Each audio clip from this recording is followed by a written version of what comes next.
everyone, welcome to Little Way Homestead. Everyone has a fall to-do list, so I just thought today is such a gorgeous day. I'm going to take a walk and do some work too, but I'm going to take a walk first and just go through a to-do list of what we are doing to get ready for our winter. So our fall to-do list is always on the homestead is what to do to get ready for winter. That will help us get a head start on spring. There's a few things we did already. We moved our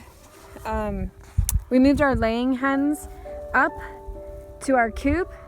We opened up our garden gate there for them to get into the first part of our garden. Our garden has like 4 parts to it. It has a blueberry area, it has a strawberry area, it has like this one area of the first part of the garden that was here when we first got here, and then we opened up a second part of the garden this year that we planted actually in with our chickens. So our chickens for the last 2 years were opening up this one space, and we fenced it in this past year and grew a ton of things in there.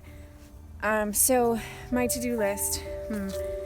So that's the beginning of the to-do list that we started already. The kiddos, they were in the garden yesterday and they filled some beds with leaves. So here are the beds that they're filling. We have this bed ready, basically filled with leaves. In this bed they started. So we put wood chips, wood, whatever we could find around to fill our bed up. Hoping that this will be ready for the spring to plant it. And I'm hoping also to get, one of the to-do lists is to get manure. A friend of ours has cow manure. So I just gotta ask her if we can get some cow manure. So that's what I'm hoping for these beds. And by the time spring comes, they'll be ready to plant in. And the chickens are doing a great job. Here's another part of the to-do list. I want to open this fence up so that we can walk into the orchard from the garden. I'm not sure yet if I'm going to open up this spot or this spot. Probably this one, because the gate that goes to that garden is there, so it'll be a straight path through. And I would like to build a grape arbor there at one day so that you can walk through this part of the garden, walk through the grape arbor into our orchard that we have, that the ducks are in. The reason why I want to open this is because we are going to take that chicken tractor that's up there, if you can see it.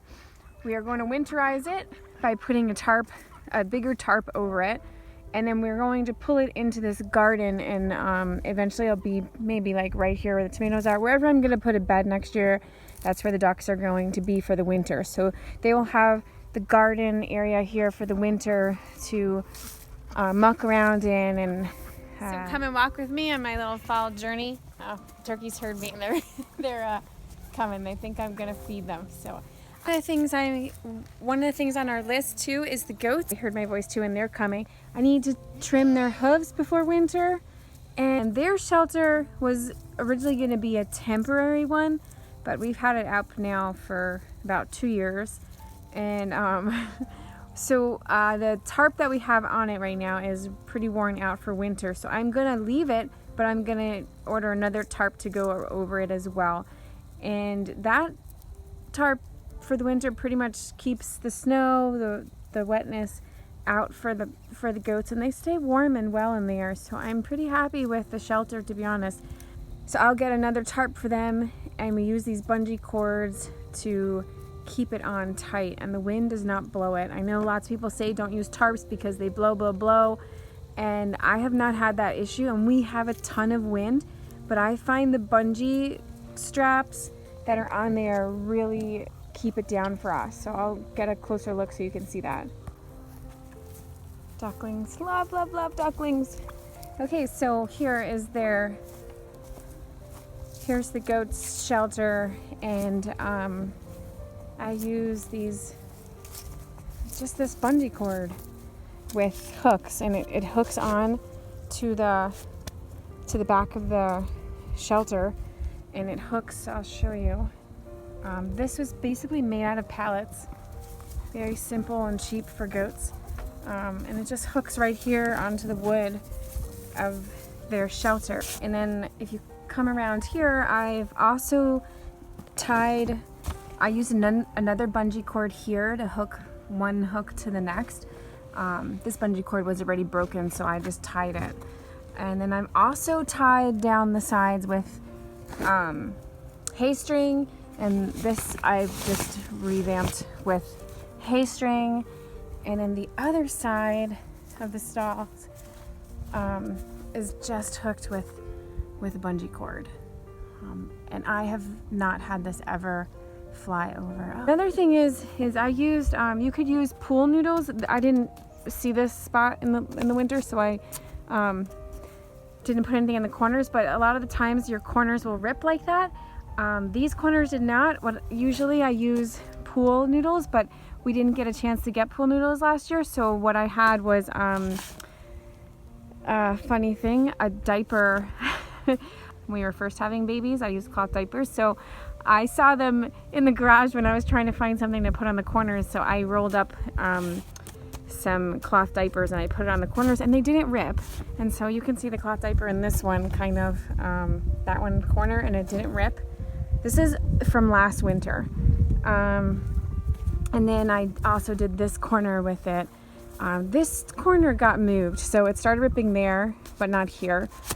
So you just want to put something, old t-shirts, whatever. Pool noodles really work the best. If I remembered to get them at the end of this year, which I forgot, I would have put pool noodles all across here in that way, and then put the tarp on, and it would stay even better. But I have not had a problem with this tarp moving, and I really believe it's because of this one cord. Last year I wanted to put one here and one here, but I didn't. But this year I will put a second one, but there's no really need for it.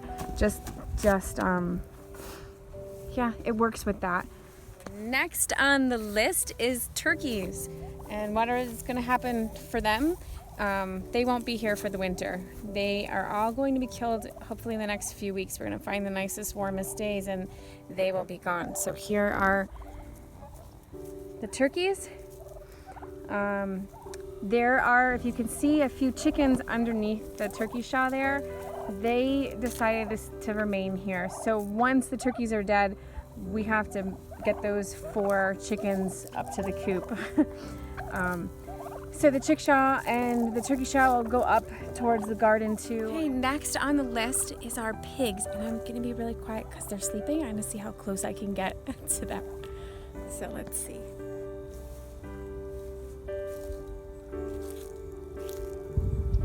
Where's the other one?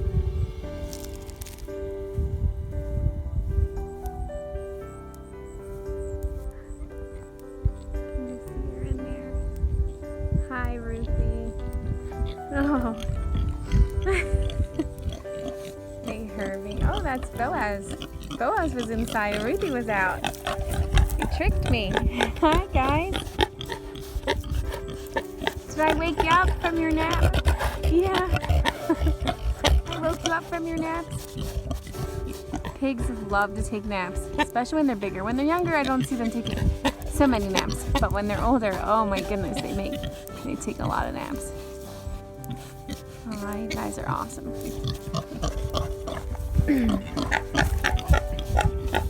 There's my Ruthie girl.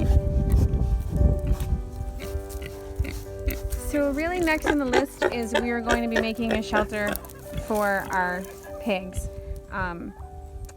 Boaz, we're hopefully gonna get butchered before winter, and Ruthie will have a new home. She won't stay here in the garden, but there she is. Hi. Hi, Ruthie. Move back, bud. We don't get shocked. Okay. So that is the plan, is to make a nice shelter with a bunch of pallets we've been collecting. Not these pallets over here. Michael already moved some pallets over to the other side of where the turkeys are. So let's go see where that's going to be.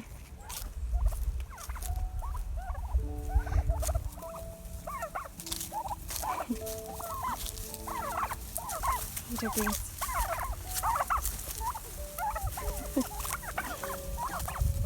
So we're hoping to put the pigs all the way over here. Oh, here we go. This fence won't be here once the turkeys are gone. They're all following me. Hi, turkeys. And we're hoping to build, we started collecting some pallets. We have a bunch more, but we're hoping to build something over here where it's a little flatter. We don't care if they ruin this part of the land. And we're hoping they'll knock all this over too for during the winter. And they're really good at uprooting poison ivy. We uprooted last year some poison ivy on that part of our woods with Colby. And so this tree has a ton around it. So we're hoping they can uproot this poison ivy. We're gonna have this as like a permanent place for them to be put in the winter. But in front of that fallen tree, I know that the sun shines right there. So I'm gonna put their A-frames probably on that side, just in case we have an issue. So we'll have two areas for them. And if one gets a little mucky, we can move them to the other in the winter. So we are kind of still working out the pigs on our land and where the best places are for them. Because originally when we got them, we really thought they were going to just pasture, not root. So since they don't really just graze and they just root, we've decided to try new things. And last year we had Colby here in the woods. We started his shelter off in the sun, and he kept pushing it into the woods. So this year we're hoping that we can put a more permanent shelter so that Colby can't move here, and another one next to it for Ruthie, and then kind of trying to figure out the best places for even Ruthie to give birth. So that's my fall walk for today. I hope you enjoyed walking with me and seeing what we have to do to get ready for winter, our to-do list. Everyone has a to-do list. This was our to-do list, and maybe our to-do list will help your to-do list. Maybe you saw something that is on our homestead that will help to improve your homestead, or maybe you realized, I don't know, something that was helpful from this video, I hope. I'm grateful for all of you, all your support and subscribing and liking and watching. It's really, really helpful to our family to build our YouTube channel, and hopefully it will start a small income for us. So please share, and we do work hard on a homestead, and I'm just hoping it will bring in some money for us too. And we can maybe add some new things and fix up some new things and teach as we go. So thank you very much. Like and subscribe. Now he's on. Like and subscribe.